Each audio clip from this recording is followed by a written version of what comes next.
Countdown.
Good morning to you all. I'm Willie Bragg, the host of the Willie Bragg Show. And before we get started with everything, let's go and solve this little bit of a dilemma.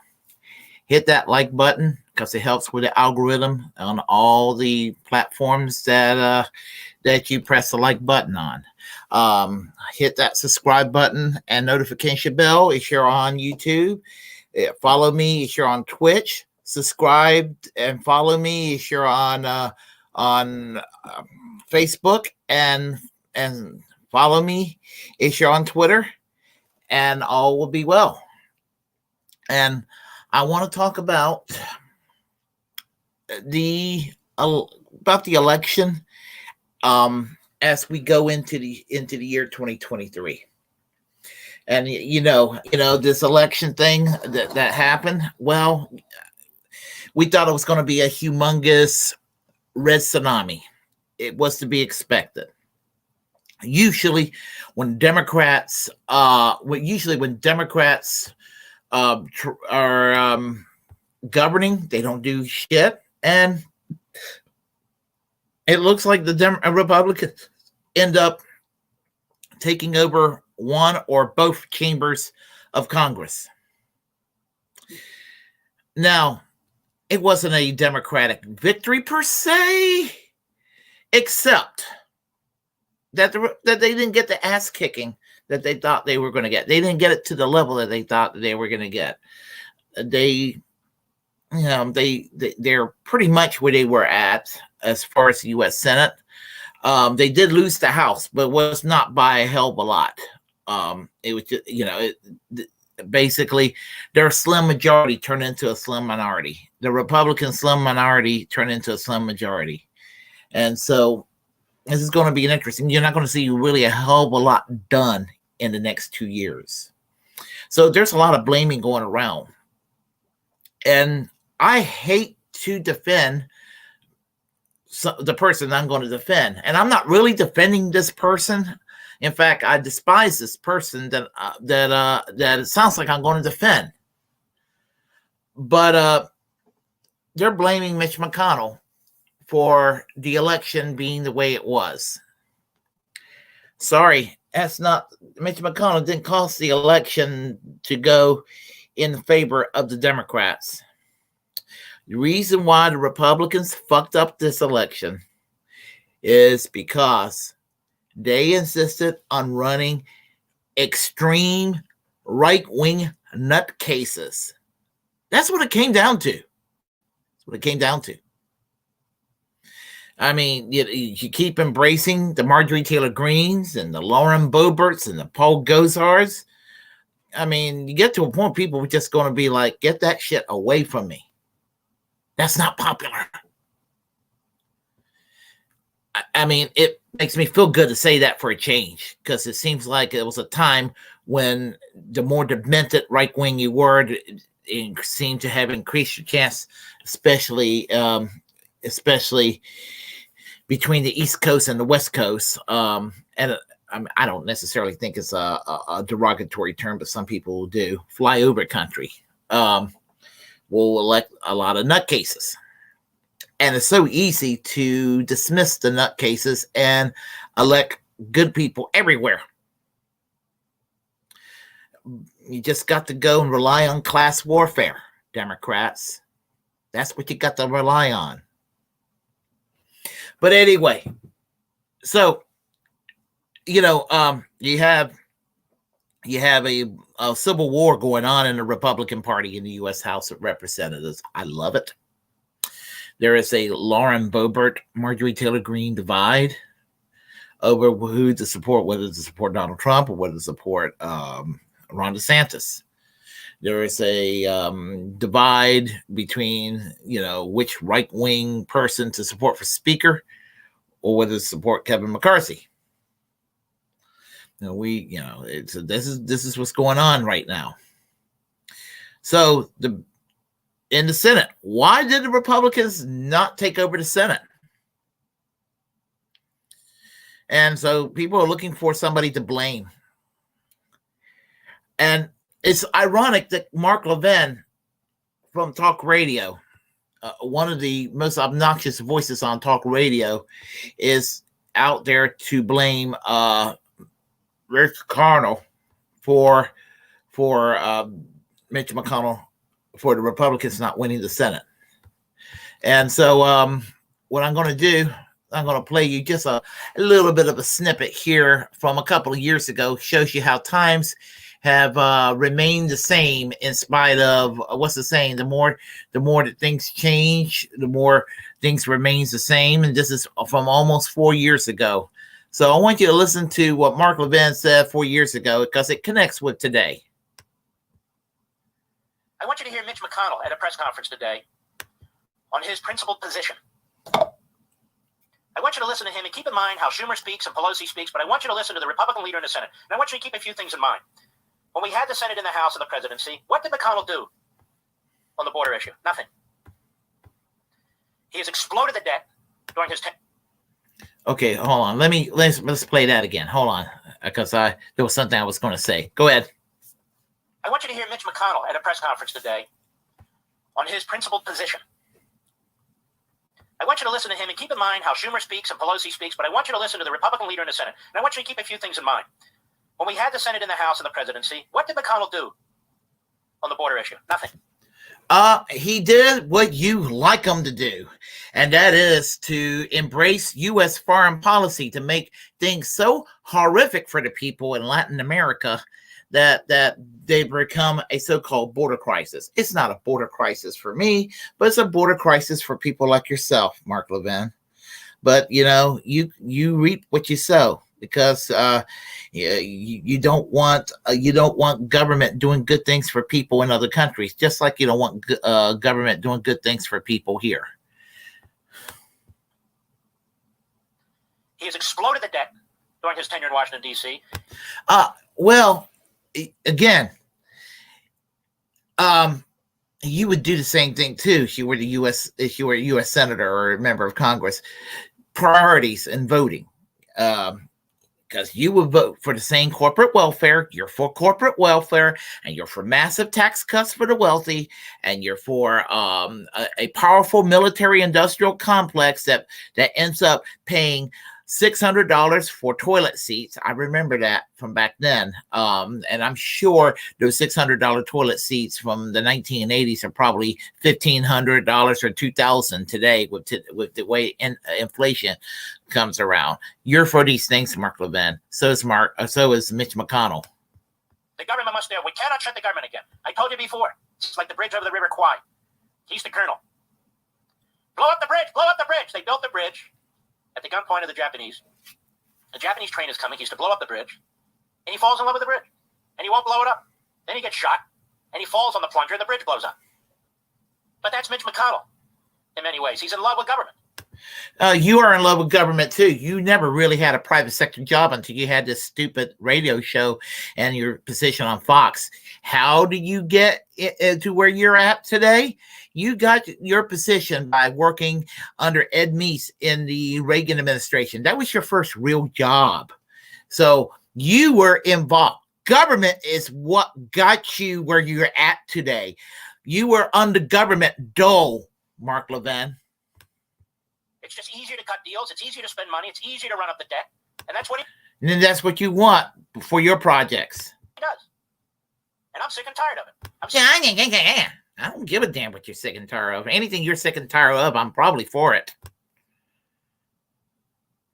Sick and tired of a whole damn bunch of them. Look, we have new bipartisanship. We have, what was it that somebody said? Who is that leftist on CNN? The Maoist. I can't remember his name. There's no leftist on CNN, you stupid individual. And he was for criminal justice reform. He's one of their anchors over there. Van Jones. Thank you, Mr. Producer. Whoa. You had your Cheerios today. You're on your game, baby. They're all thrilled to be in the same room with Van Jones. I'd rather hang out with Van Jones than hang out with you, but Van Jones is not a leftist. Not today, he's not. And if Van Jones and Charles Koch can come together, can't America? No, we can't. Because the radical libertarians and the radical left have way too much in common. When it yeah, radical libertarians don't agree with their economics, but I do overlap with some libertarians on some social issues on foreign policies, which is better than your positions, Mark Levin, because you favor big government. You favor big government, but it's the big government that I cringe on. When it comes to law enforcement and national security and immigration, let's be honest. Notice I don't say libertarians, I say radical libertarians.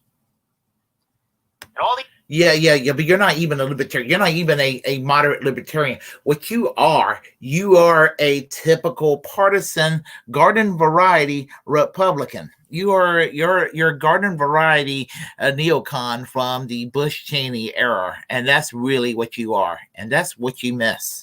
all these wealthy members of the Koch network pushing for amnesty now, didn't support the president the first time. President better have some people around him who see this. These are not his friends. These are not his supporters.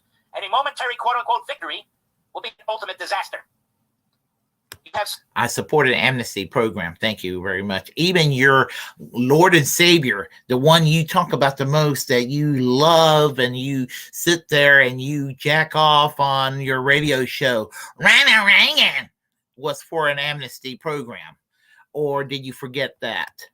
Some conservatives, some who are just gadflies, some who just big mouths, going off right now. But you're going to have serious conservatives, traditional conservatives, conservatives with microphones and so forth, who are thoughtful, who are traditionalists, are going to look at this and say, no. You're not thoughtful. You're an asshole. We got burned with Reagan. We got burned subsequently. We fought Bush. We'll fight whomever pushes this agenda. It was Reagan, actually, who got burned with all the rest of us. He didn't get burned enough politically. Reagan didn't get burned enough politically. And we see what's happening in these states. Anyway, I want you to listen to Mitch McConnell at the press conference today. Hat tip, right scoop. Cut one, go. You're a long-time appropriator.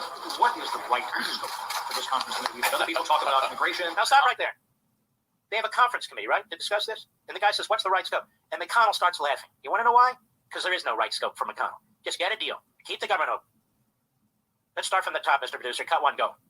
You're a long-time appropriator. What is the right scope for this conference committee? We've had other people talk about immigration, DACA, debt ceiling. Would you be okay if they can forge an agreement and it wanders off to those other areas, or you want to keep it just strictly with border security? For whatever works, which means avoiding the shutdown and avoiding the president feeling he should declare a national emergency. Exactly how to do that, as you all know, has been quite challenging. So that sounds like it's broader. I'm for narrow or broader. I'm for whatever works that prevents the level of dysfunction we've seen on full display here the last month, and also doesn't bring about a view on the president's part that he needs to declare a national emergency. So now we have the national emergency now as a bugaboo. Yes, Mark. He's for the status quo, the very same status quo you're for. You're just trying to find somebody to blame for an election, and you need to go and blame the nut jobs that you go around protecting all the time. You're such a partisan hack that somebody who's really on your side, are you that dense? Well, actually, I don't think you are. I think you're placating to your base there, to your that you're placating to your ignorant radio audience out there that wants red meat. I don't even think you are sincere about your opposition to Mitch McConnell. And folks, this is from January 2019, by the way. And so I'll play a little bit more of this, and then I'm going to get to what I need to talk about. Wasn't a bugaboo when Obama used it. Wasn't a bugaboo when Clinton used it. Wasn't a bugaboo when Ford used it. Wasn't a bugaboo when Reagan used it. Wasn't a bugaboo. Now it's a bugaboo. Now it's a separation of powers issue, we're told. And I've gone through this, so even members of Congress can understand it. I'm not going to go through it again. It is not a violation of separation of powers, not in the way that this president wants to use it. If he wanted to declare martial law or nationalize industries, then I would argue yes. That's not what he's doing. He's not creating a law like Obama did with DACA. He's taking a law that has been in existence for 43 years. And he's also looking at other laws that we talked about yesterday. And all of a sudden today, hey, you know what? He can use the defense. Yeah, we know. We talked about it yesterday. And also the Immigration and Naturalization Act. There are a number of things the president can do. The dysfunction isn't on him. And let me tell you something. It's not really dysfunction. It's the Speaker of the House and the Democrats in the House. They have decided they don't want a wall. And so what you hear from McConnell, what you hear from the Koch brothers, what you hear from gutless Republicans and radical libertarians is, let's cut a deal. And amnesty should be on the table, whatever works. And we'll take on these conservative groups and these loudmouths on radio. Where else are they going to go? Yeah. And again, you're like many people on right-wing talk radio that you sit there and you rally up your radio base in places like Texas and places like Georgia and North Carolina and Kentucky and Alabama and Florida and places like that. Get them all riled up about we're going to go and do something about that immigration and them open borders. And here's what y'all do. The difference between what needs to be done about immigration is not a dilemma. The dilemma is American foreign policy toward Latin America. That's the dilemma right there. Leave them alone. Let these countries govern the way they need to be governed. But no, you like to interfere. You interfere in Jamaica in the 1970s with Michael Manley's government. There were 600 attempts at Fidel Castro's life. I'm not a supporter per se of the Cuban government, but I'm also not for fucking with the Cuban government either. Same thing in Venezuela. You try to do this attempted coup, and recognizing people other than what was than Nicolas Maduro, who was democratically elected. So. And you do this all around the world, but you concentrate on Latin America and the war crimes of the Reagan administration when it came to the hand in El Salvador and in Nicaragua for what you did back then, and punishing countries that dare bat an eyelash in a way that you don't see fit, and that's what you're about, Mark Levin. That is all you're about. And as far as the immigration, you may not want them here, but you don't mind corporations hiring people who are undocumented workers when they're being paid they're being paid underpaid. You're like that because you do like wages going down. So there is a way out of this immigration dilemma. It's not a crisis; it's a dilemma, and we can have an immigration policy that does not require bigotry, and we can have an immigration policy that can actually resolve things where everybody, where both the United States and the various countries in Latin America, where everything can be. Where everybody's needs are met. And besides, there's nothing wrong, and I can say this, there's nothing wrong with a few more Spanish-speaking people around. But we know what your game is. So, and so he needs to find somebody to blame. And Mitch McConnell is the man to blame at the moment. So that is Mark Levin in a nutshell. Well, I'm going to share a tweet right now, and on this tweet here, we have and sometimes when I go and read a tweet, it's it's sometimes blurry when I look through the StreamYard. But this is what Mark Levin said yesterday on Twitter. It's increasingly obvious that we didn't make Senate gains because of McConnell's lousy leadership, liberal agenda, and incompetence of his Senate leadership fund. He's an anchor around the neck of the GOP and conservative base. And what I got to say about that is that I'm glad that Mark Levin opposes Mitch McConnell.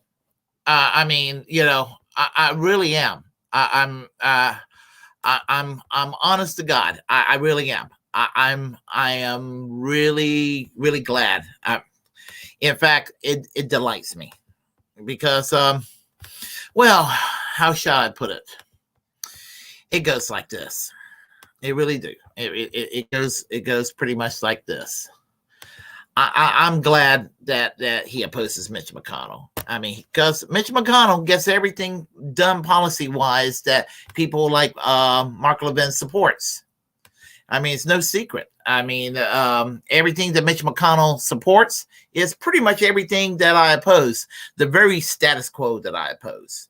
No matter who's the president, and no matter what the party change or the party composition is in the U.S. House of Representatives and in the U.S. Senate, no matter who's in the White House party-wise or whatever, Mitch McConnell gets what he wants every damn time. And whatever little good that the Democrats try to do or anything that they try to do,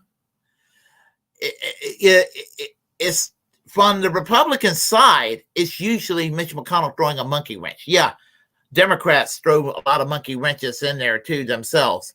The Democrats themselves are one half the problem. Mitch McConnell's the other half. And I will say that in his attempt to try to paint Mitch McConnell as a new Nelson Rockefeller of sorts, all I have to say is, by all means, really, to Mark Levin, I don't ever wish him normally good luck. But yeah, in this case, good luck in trying to defeat Mitch McConnell, because a defeat for Mitch McConnell will mean basically a win for the left. I mean, that's what it comes down to. It would just mean a win for the left because, Mitch McConnell's everything that I oppose, pretty much. And pretty much everything that Mark Levin and most people on talk radio have taken delight in. We have 2 illegitimate justices in the U.S. Supreme Court because of Mark Levin. I want you all listening to this program here to listen to what I have to say. We have 2 illegitimate justices in the U.S. Supreme Court sitting in the benches today, Neil Gorsuch and Amy Coney Barrett. And I would like to see them impeached and removed from the courts because it was done under partisan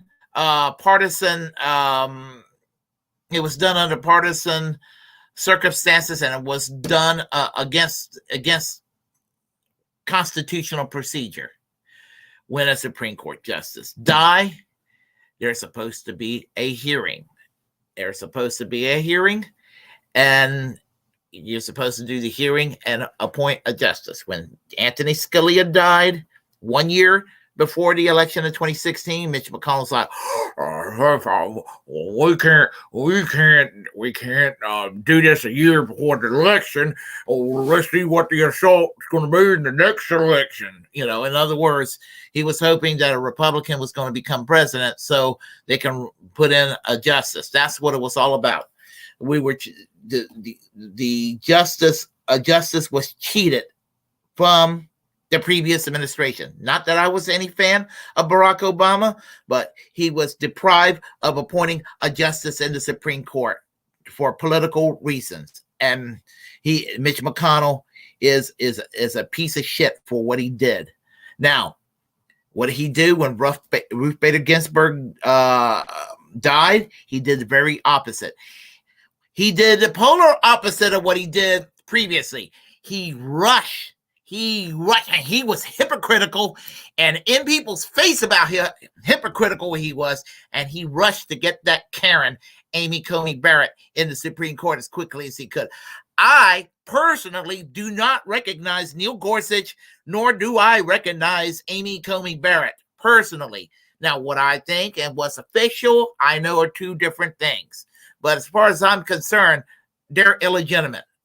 I don't think they should be up there. They should be impeached. They should be removed from the courts because they were not put up there, legitimately because of people like Mitch McConnell. Mitch McConnell did this for political reasons.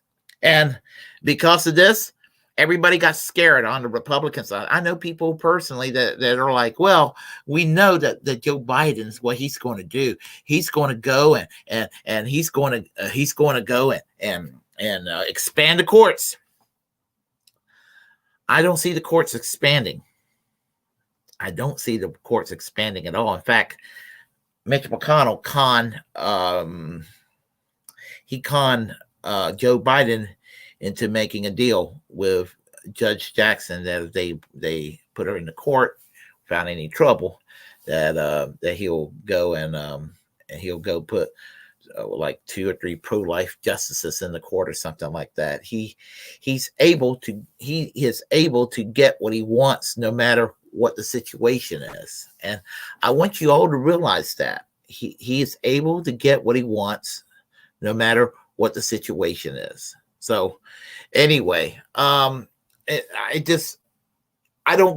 get it. I don't get why people think that Mitch McConnell's some kind of sellout. He's not a sellout. I mean, he may be pretty much a little too centrist for some of the hardcore ideologues, but he's a right winger that can get shit done. I mean, I hate it. I fucking hate it. I hate it. And anything that can get Mitch McConnell out of there will be a positive day. It would slow down the right wing steam freight that's been ruining this country for a long time. Mitch McConnell being gone from his leadership, whether he's Senate Majority Leader or whether he's Minority Leader, his being gone will be nothing more than a positive direction, however small it would be. It would be nothing but positive. Just as I said that when George W. Bush and Dick Cheney stepped down in January 2009, that almost anything that's going to replace him for the next 50 years will be an improvement to Bush and Cheney. And I still to this fucking day mean that, whether it's Obama or whether it's Trump or whether it's Biden. But who knows? DeSantis can happen, and I may change my mind about Bush Cheney. So who knows? So anyway, if y'all like what you heard, please press like and comment. Oh, hold on. We have on the chat line here, we have Hot Retarded Chicks. Hi, how are you? Make them stop. Oh, you talking about Mark Levin? Yeah, I know. It's been a while since you've been up here. Of course, it's been a while since I've been regularly streaming too. So there is also that. So anyway, if you all like what you heard, please press like and comment. Comment any way you disagree with what I have to say.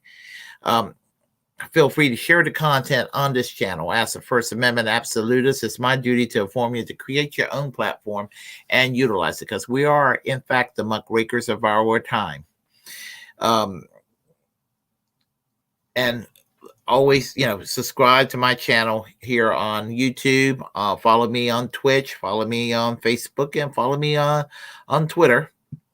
And I hope everybody are going to get settled in, and I hope that the turkey didn't, the turkey and the ham and all the Christmas trimmings that y'all snacked on the last few days didn't put a bulge in your trousers the way it could have potentially been done to mine. So that's what I got to say about that. So, my advice to you all is to always reject corporate media, and get a second opinion, and get a 20-second opinion. Just get as many opinions as you can, because corporate media has absolutely nothing to offer us, not a damn thing.